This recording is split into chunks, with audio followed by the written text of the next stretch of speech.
어떤 문화적 배경을 가지고 있나, 어떤 생각을 가지고 있냐에 따라서 이모티콘의 의미를 좀 다르게 해석을 했다. 맞아. 문화적인 거에 따라 달라지죠. 복숭아가 어떤 나라에서는 이제 어? 엉덩이 어떤 나라? 우리나라도 엉덩이죠. 아 그래요? 저는 아니에요. 죄송해요. 저도 아니에요. 죄송해요. 저는 복숭아입니다. 저는 복숭아예요. 인사 시간도 맞습니다. 여러분의 시간을 낭비해드릴 느리지만 쿨한 것. 랩미팅입니다. 반갑습니다, 교수님들. 반갑습니다. 네, 첫 번째는 시각장애인 연구, 두 어허. 번째는 제가 했던 청각장애인 연구 이렇게 두 가지를 가져왔어요. 아. 시각장애인 연구고 논문 제목은 Nobody Speaks That Fast 어허. 라는 연구고 이 제목들이 다 되게 재밌네. 흥미가 생겨요. 그러니까 그쵸? 너무 네. 제목만 봐도 아무도 저렇게 빨리 얘기하지 않아. 그러니까 제목이 상당히 중요합니다. 그러니까 네. 어그로를 좀 끌어야 되는. 그러니까요. 어허. 약간 라이브 방송 제목 같은 느낌인 그러니까 거죠. 그러니까. 그래서 이 논문 일단 소개를 드리면 이건 네. 2020년도에 나온 논문이고요. 이거 시각장애인 분들이 네. 스크린 리더나 그런 소리를 들으실 때 음. 스피치 레이트를 되게 빨리 설정해 놓는다는 걸 혹시 아셨나요? 몰랐어요. 시각장애인 분들은 빠른 시간 안에 많은 정보를 들으셔야 하고 청각이 되게 예민하셔서 더- 디폴트 속도의 1.7배에서 2배속으로 항상 이제 들으세요. 더 빨리 들으시는 분들도 있고 3배속 이렇게 들으시는 분들도 있고 어. 근데 이 대화형 에이전트들은 일반 속도만 제공하고 있잖아요. 그렇죠. 그러면은 이 사람들은 어. 더 빨리 말하는 거를 선호할 수도 있는데 이제 이 연구의 목적은 그거를 파헤쳐 보자. 그래서 이 시각장애인 분들을 모셔가지고 시각장애인 분들의 집에 대화형 에이전트를 놓은 다음에 일반 디폴트 속도 그리고 이 사람들이 선호하는 빠른 스피치 레이트 이렇게 두 가지 종류를 놓고 20일 동안 체험을 하게 한 거예요. 그래서 여기서 결과가 어땠을까요? 결과가 되게 재밌거든요. 빠르면 빠를수록 좋다. 결과는 일반 속도를 더 선호한다 했어요. 왜요? 뭐야? 그래서 그 내용을 이제 설명드리려고 하는데 예. 그래서 6가지 척도로 질문을 한 거예요. 예. 전반적인 만족도, 음성 속도에 대한 만족도, 네. 편리성, 유용성, 친숙함, 친밀감 이렇게 6가지 척도가 있었는데 이제 위에 별표가 된 게 유의미한 차이를 보였다. 위에 별표가 돼 있고요. 예. 보시면은 왼쪽에 빗금 쳐져 있는 게 디폴트, 디폴트 네. 속도. 오른쪽에 흰색이 더 빠른 속도, fast rate, CA. 아하. 근데 보면은 유의미한 차이를 보인 척도 4가지에서 다 디폴트가 디폴트네요. 다 높아요. 디폴트가 훨씬 높았어요. 근데 좀 신기하지 않아요? 사람들이 CA를 사용할 때 친밀감을 느끼더라. 그래서 친밀감을 느껴야 하기 때문에 그 기계 같은 목소리보다는 조금 인간같이 말해주는 거를 조금 더 선호했다. 빨리 하는 게 좋지만 사람처럼 말하는 게 좀 더 친근하다. 빨리 하는 거는 기능적이거나 아니면 더 많은 정보를 빨리 습득하는 데에서는 유용할 수 있겠지만 그냥 전반적인 경험을 봤을 때 나는 인간같이 말하는 CA가 더 좋더라. 그럴 수 있죠. 그러니까 효율적이고 수월한 거랑 또 다른 얘기니까. 그렇죠. 근데 또 반면에 빠른 속도로도 그 적응을 했던 유저들이 있긴 했어요. 근데 원래 아웃사이더 랩 이런 거 많이 들으시는 분들. 이분들이 인터뷰에서 했던 내용이 되게 인상적인데 빠른 속도 CA를 사용하는 사람들은 빠른 속도일 때는 기능적인 명령을 많이 했고 일반 속도일 때는 스몰 토크나 일상적인 대화를 많이 했다. 그래서 이 사람들이 얘기를 하는 게 빠른 목소리는 기계 같기 때문에 좀 기능적인 태스크를 많이 줬고 일반 속도일 때는 친밀한 대화를 할 때 조금 더 선호했다. 이렇게 얘기를 했고 그래서 이제 이 연구의 결과가 그거였어요. CA는 기능적인 측면도 중요하지만 때에 따라서는 친밀감을 형성하는 게 상당히 중요하다. 아하. 때에 따라서 원할 때 좀 세밀한 조정을 할 수 있게 제공해주는 게 좋다가 이제 결론이었고요. 그래서 여기서 되게 중요하게 다뤄지는 저희 HCI 분야의 주제 중에 하나가 휴먼 라이크니스예요. 말 그대로 인간다움. 근데 말할 때 막 너무 딱딱하게 말하는 것보다는 좀 자연스럽게 얘기해줬으면 좋겠고 사람들이 기계임에도 불구하고 기계한테 인간다움을 바란다. 이게 HCI 분야에서 되게 많이 나오는 토픽이에요. 아하. 그래서 이제 다양한 기계나 디지털 기기 이런 것들 봤을 때 사용자가 정확히 뭐를 원하는지 파악하는 게 되게 중요하고 그런 거를 잘 보고 연구하고 분석하고 하는 게 이제 연구 분야고요. 좋습니다. 제 연구입니다. 드디어! 호!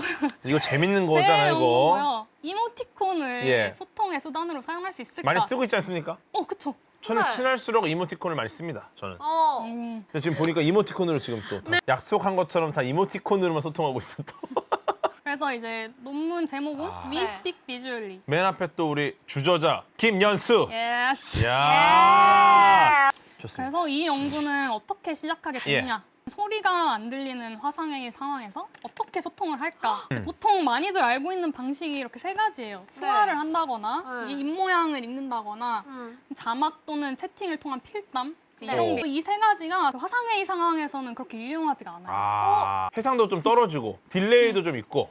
네, 정확해요. 그러면 수화 통역자 데려가면 되잖아 라고 하는데 사실 수화를 선호하지 않으시는 청각장애인분들도 꽤 많으세요. 입모양을 읽든 읽던가. 직접적으로 소통하고 싶다라고 말하는 분들이 계셨고, 근데 입모양 읽기가 화상회의에서 이게 왜 조금- 안 될까요? 그러니까 청각장애인분들이 소통을 하실 때는 표정이랑 몸짓이 엄청나게 중요하거든요. 맞아요. 근데 화상회의 상황에서는 일단 입모양 제대로 안 보이고요. 잘 안 보여. 또 몸짓 해야 되는데 이것도 되게 한정적이고 그렇다 보니까 입모양 읽기나 이제 몸짓을 읽고 싶어도 그런 걸 하기가 좀 어렵다. 그러면 자막은 어떨까? 쉽지 않죠. 왜냐면 인식 자체도 어렵고 맞아요. 그리고 딜레이가 있잖아요. 자동 자막을 사용해봤더니 정확도가 상당히 떨어지고 아하. 딜레이도 있고 최신어나 줄임말 이제 이런 거는 캐치가 안 되고 완전 어렵죠. 또 자막이 가지고 있는 한계점이 그 말을 한 사람의 뉘앙스가 전달되지 않는다. 내가 맞아. 이걸 화를 내는 톤으로 얘기했는지 그런 걸 알 수가 없다. 여기에 이모티콘 붙여줘야 되지 않습니까, 그러면? 과거에 우리 귀연이님께서 슬프다라는 것을 텍스트로 표현하기 어려우니까 유유유유유유유유 오열 유유유유유 이렇게 하셨거든요. 이게 필요한 거죠. 맞아요, 필요하죠. 맞고요. 그래서 그렇군요. 그러면 이모티콘을 어떻게 사용할 수 있냐? 그래서 이모티콘을 통하면은 좀 소통을 잘 할 수 있지 않을까? 동적인 그런 이모티콘 요소들을 사용하면은 본인이 원하는 바를 얘기할 때나 마음을 이해할 때 좀 더 쉽게 할 수 있지 않을까? 그러니까 근데 이모티콘에도 한계가 있어요. 그게 뭘까요? 이 밑에 힌트거든요. 예를 들어서 V인데 E로 인식할 수도 있는 거고 제스처가 가지고 있는 중의적인 의미에 대해서 이모티콘이 표현하는 게 한계가 있지 않을까? 사장님 정확하게 맞추셨고 어떤 문화적 배경을 가지고 있나 어떤 생각을 가지고 있냐에 따라서 이모티콘의 의미를 좀 다르게 해석을 했다. 맞아. 문화적인 거에 따라 달라지죠. 복숭아가 어떤 나라에서는 이제 엉덩이 어떤 나라? 우리나라도 엉덩이죠. 그래요? 저는 아니에요. 죄송해요. 저는 아니에요. 죄송해요. 저는 복숭아입니다. 저는 복숭아예요. 아무튼 그래서 이모티콘에 대한 해석이 다를 수도 있는데 네. 농인은 농문화가 있고 청인은 청문화가 있는데 이 문화가 상당히 달라요. 어허. 그래서 이 분들이 이모티콘을 사용할 때 좀 다른 방식으로 사용하지 않을까? 그래서 그거를 좀 살펴봤으면 좋겠다. 저희는 이제 청각장애인 분들, 비장애인 분들을 같이 모셔놓고 두 분을 실제로 소통을 시킨 다음에 어떤 상황에서 이모티콘을 어떤 식으로 사용하는지, 왜 사용하는지 그런 거를 좀 보려고 했고 이제 양측의 경험이랑 관점을 함께 보려고 한 거. 그래서 실험을 어떻게 진행했냐? 제 첫 번째는 observation 세션. 실제로 농인이랑 많이 화상회의를 하는 청인분들을 모셨고 그래서 그런 분들을 모셔서 실험을 진행했고 네. 그냥 일반 상황이랑 똑같이 줌으로 화상회의를 진행하게 했어요. 농아인 가족이 함께 즐길 수 있는 할로윈 파티를 계획해보세요. 이런 토픽을 던져드리고 이분들이 화상회의상으로 어떤 식으로 회의를 진행하는지 일단 처음에는 관찰을 한 거예요. 저희가. 뭐 어떤 식으로 대화를 하는지, 어떨 때 채팅을 사용하고, 어떨 때 수어를 사용하고, 어떨 때 입모양을 읽으려고 하고, 이제 그런 거를 이제 먼저 봤고, 그 다음에는 이제 한 공간에 모여서, 그럼 방금 소통하는데 뭐 어려움이 있으셨냐, 뭐 어떤 어려움이 있으셨냐, 그리고 그런 거를 생각을 하면서 그거를 좀 완화시켜줄 이모지를 만들어봐라 라고 한 거예요. 이모지 프리셋을 드리기도 했고 뭐 직접 그리셔도 되고 글을 쓰셔도 되고 필요한 걸 한번 만들어 보세요. 이렇게 하고 그 다음은 이모티콘을 이제 실제로 활용한 거를 이제 관찰한 거죠. 이제. 어플리케이션 오브 아이콘. 사용자들이 자기가 만든 아이콘을 들고 다시 자기 자리에 가서 아까랑 똑같은 토픽으로 회의를 계속 진행한 거예요. 그래서 이 사람들이 본인이 직접 만드는 것들을 소통할 때 이렇게 사용을 했고 그리고 만약에 더 필요한 게 있으면은 색종이나 이런 펜을 들여가지고 직접 만들어야 되면 그 자리에서 직접 그려서 사용하시기도 하고 이제 그런 식으로 이모티콘을 소통에 어떤 식으로 사용할 수 있을지 그런 거를 중점적으로 이제 보려고 했고 만들었던 이모티콘을 가지고 이제 그걸 분류를 한 거예요. 어떤 상황에서 좋아요. 어떻게 사용했는지 사용자들이 5가지 카테고리로 꽤 많이 나왔네요. 이모티콘을 만들었다. 첫 번째는 표시하기, 두 번째는 요청하기, 세 번째는 반응하기, 네 번째는 참여하기, 다섯 번째는 직접적인 전달. 사용자들이 이모티콘을 생성했고 이런 상황에서 사용을 했다. 이제 첫 번째는 상태 표시, 내 상태를 이제 표시해주는 이모티콘을 만든 거예요. 이런 이모티콘이 왜 나왔냐? 그러니까 그 농인분들이 얘기하시기를 실제 대면 미팅에서는 회의의 흐름을 이 분위기로 파악을 할 수가 있는데 화상회의에서는 그 분위기를 파악을 할 수가 없으니까 이게 어떻게 진행을 되고 있는지, 지금 누가 말을 하고 있는지, 지금 말한 사람이 없는지 이런 거를 알기가 힘들다. 맞아요. 불 들어오고 이런 것도 잘 안 보여. 맞아요. 사실. 누가 말하고 있는지도 잘 네. 모르겠고 말하는 사람한테 이렇게 테두리가 이렇게 쳐진다 이런 게 있는데 잘 안 보여요. 그래서 그런 내용이 나왔고 이제 두 번째는 요청하기. 요청하기는 세 가지 지표가 있었는데 추가적 설명 요청. 이유는 뭔가요? 다시 말해주세요. 모르겠어요. 이런 내용. 그리고 두 번째 요청하기는 주의 요청, 어텐션. 주목해주세요. 도움 주세요. 질문 있어요. 이런 거 본인에게 주목을 시키는 거죠. 그리고 세 번째는 언어 변경해주세요. 예를 들면 번역해주세요. 아니면 채팅해주세요. 네, 이런 세 가지 요청하기를 하는. 은근히 글씨 자체를 그냥 쓴 이모티콘이 꽤 있어요. 맞아요. 채팅 글씨 자체가. 바람. 이제 농인분들이 말씀하셨던 어려움 중에 하나가 그냥 채팅창에 글로 올라오게 되면은 누가 채팅을 친 건지 잘 파악하기가 어렵대요. 근데 그래서 그 똑같은 글이지만 포스트잇에 붙여서 얼굴 앞에 내놓는 게 누가 말했는지 훨씬 파악하기가 쉽고, 강렬하잖아. 세 번째는 반응하기, 이제 리액션인데 부정적인 반응, 아 이상해요, 싫어요, 꼭 긍정적인 반응, 네 좋아요, 감사합니다, 동의합니다. 이런 반응하기를 위한 이모티콘이 만들어졌고 예. 네 번째는 토론 참여인데 네. 토론 참여에는 나 말 안 할래요, 아니면 나 말 할래요 가 있었고, 마스크 팍 이렇게 마스크. 타인 참여는 님 조용히 하세요. 어. 조용히 해주세요도 있었고 조용한 참가자가 있다. 네. 그러면 그럴 때는 얘기해주세요 이런 걸 아하. 쓰더라고요. 그 사람의 이제 참여를 독려하기 위해서 이제 그런 사용을 했었고, 그래서 뭐 이런 예. 다양한 이모티콘이 나왔습니다. 그래서 여기서 도출한 결과 중에 예. 흥미로웠던 내용 몇 가지를 가져와 봤는데 예. 청각장애인분이랑 비장애인분들이 이모티콘을 사용한다고 생각했을 때 네. 어떤 차별점이 있을 것 같으세요? 청각장애인에게 이모티콘은 소통에 있어서 중요한 수단이 될 것 같은데 비장애인에게 있어서의 이모티콘은 단순히 서브? 혹은 약간 유머의 요소나 이런 걸로 쓸 수도 있을 것 이거 같아요. 거의 결정타다 제가 봤을 때. 맞아요. 중요한 얘기 해주셨고, 어떤 식의 결과가 나왔냐면 청각장애인분들은 이모티콘을 언어라고 인식을 했어요. 근데 비장애인분들은 이거는 나를 도와줄 수 있는 도구다라고 툴. 말씀을 하셨고, 툴, 사진 보이시는 것처럼. 근데 이 차별점이 왜 중요하냐면 그 청각장애인분들이 이런 말씀을 하셨어요. 지금까지는 내가 비장애인이랑 얘기를 하려면 비장애인의 언어를 썼어야 됐는데 이모티콘은 우리의 공통의 언어다.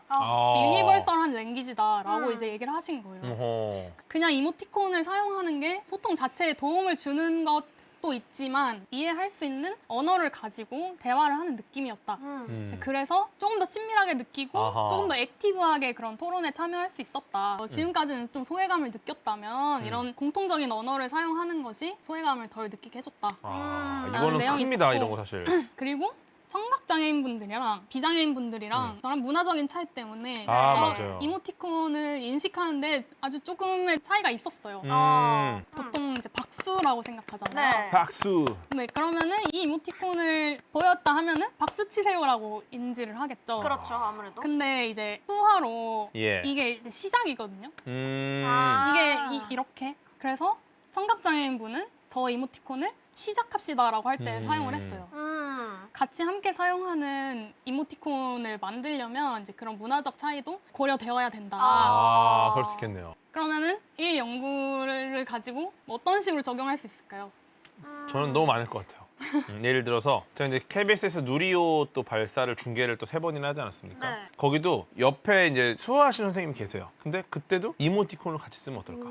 예를 들어 막 발사할 때도 막 이렇게 해주거든요. 이때 로켓 이모티콘 막 위에 딱 떠주고. 이런 거 저는 어렵지 않을 것 같은데. 그런 결과도 포함해서 그중에 제일 먼저 해야 될 거는 원하는 이모티콘을 알맞은 곳에 쉽게 선택하고 쉽게 사용할 수 있게끔 뭔가 개선점이 필요하다. 그렇죠. 그리고 이모티콘이 그냥 재미 요소로 치부되는 게 아니라 어쩌면 하나의 소통을 위한 언어가 될 수 있는 거니까 언어가 되기 위해서 좀 더 많은 후속 연구들이 필요하다. 그래서 이게 이제 제 연구였고요. 대형 언어 모델은 인간의 삶에 어떤 도움을 줄 수 있을까? 이제 여기에 대한 연구를 한 논문이 있어요. 그래서 네이버에서 한 연구예요. 네이버 AI랩에서 한 연구고 그래서 여기서는 어떤 연구를 했냐면 예. 의료계 쪽에서 좀 도움이 필요하거나 항시 모니터링이 필요한 사람들, 이 사람들한테 대형 언어 모델 LLM을 사용한 챗봇으로 전화를 걸게 하자.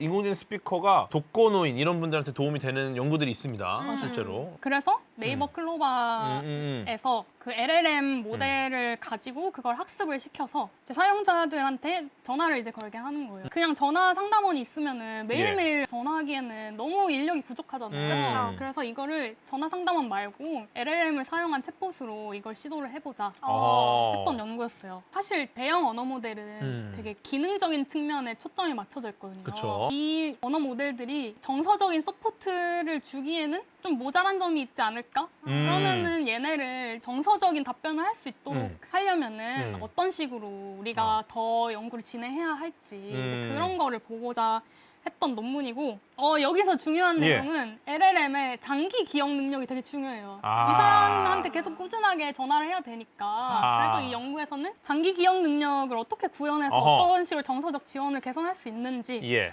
그리고 뭐 그냥 한 가지 상황이 아니라 좀 다양한 공중보건 상황에서 어떤 식으로 얘가 침투해서 우리가 사용할 수 있을지 그런 예. 거를 보려고 했다. 사실 결과는 되게 뭐 뻔하다면 뻔할 수도 있는데 예. 이런 챗봇이 활용되는 게 사용자들한테 도움이 되었는데 이게 어떤 상황에서 도움이 됐냐면 자기가 뭐 아프거나 했을 때 사람이었다면 바쁘거나 해서 놓칠 수 있는 상황이지만 얘는 항상 존재한다. 그래서 거기에 대해서 안심을 얻는다. 절대 내 전화를 피할 리 없다. 그쵸. 두 번째는 예. 전화 상담사로 일하시는 분들 그 로드를 줄여줄 수 있어서 그러니까. 좋겠다. 이런 그러니까. 게 적용되면 좋겠다. 이런 말을 했었고 이제 결과가 다양했지만 제가 가져온 얘기 중에 마지막은 지금 LLM의 대화는 좀 기능에 초점이 맞춰져 있는데 이런 거보다 좀 정서적 대화를 위해서 좀 발전을 해야 한다. 이런 내용이 다뤄졌고요. 네. 맞습니다. 의미가 네. 있군요. 진짜 재밌는 연구네요. 예, 우리 생각하는 것들 이상으로 사실상 고민할 부분이 많고 오늘 어떠십니까, 과장님? 오늘 관통 많이 하셨는데. 생각보다 저희 생활에 너무 밀접해 있고 저희가 뭔가 생각해낼 수 있는 게 무궁무진한 연구 분야잖아요. 그래서 그러니까요. 너무 재밌었던 것 같아요. 그러니까 아, 오늘 감사합니다. 또 진짜 몰입을 많이 하셨고, 과장님도. 네, 제가 알고 있던 HCI도 되게 좁은 영역이었구나, 내가 알고 있던 것도. 이런 생각을 좀 오늘 했어요. 왜냐면 전혀 생각지 못한 것도 이것도 HCI구나 라는 걸 처음 느껴가지고 이쪽 분야에서 사실 재밌는 연구가 되게 많을 것 같아요. 엄청 많아요. 그러니까 언제 또 되시면 또 이런 거를 또 소개시켜 있는 거죠? 당연하죠. 좀 기대를 한번 해보도록 하겠습니다. 엄청 이상한 연구 되게 많아요. 그래요? 그런 거 재밌죠? 좋아요. 생각보다 훨씬 범위가 넓은 연구 분야였구나 라는 걸 저 느낄 수 있었습니다. 인사 시간도 맞습니다. 여러분의 시간을 양보해드릴 느리지만 쿨한 과학. 랩미팅이었습니다. 감사합니다, 교수님들. 감사합니다. 저는 물복입니다. 아니 이게 복숭아를 보면 엉덩이 떠오르는 게 아니라 복숭아가 좀 저는 복숭아 느낌이다. 몸이 약간 물복 쪽입니다. 저는 물복. 네? 전 딱복이고요. 저는 물복입니다. 전황도. 그래서 이제 제가 아니 내 엉덩이가 복숭아라는데 왜 응해? 이상한 분들이야 이거. 아니 뭔 소리야 이게? 지금 서로 소통이 안 되니까 이모티콘을 써야 될 것 같아요. 불쾌한. 맞아 이거, 이럴 때 네. 이제 X 이런 그러니까 거 이럴 때 해주는 이모티콘 거지. 써야 돼 이모티콘. 어렵네요. 알겠습니다. 물복힙이 뭐야? 알겠습니다. 이거 예. 소치로 만들어주세요. 이거요? 복숭아를 보면 엉덩이가 떠오른다. 엉덩이가 떠는 게 아니라니까요. 아니 복숭아 하면 이 애기들 같은 게 이렇게 엉덩이 복숭아 이렇게 하니까. 예. 물복저 안녕. 저는 물복 좋아합니다. 자, 그래서 네. 어디까지? 좋습니다. 이모티콘 잘 올라오고 있어요. 소통이 아주 잘 되고 있어요. 잘 되고 있어요. 그래서 이제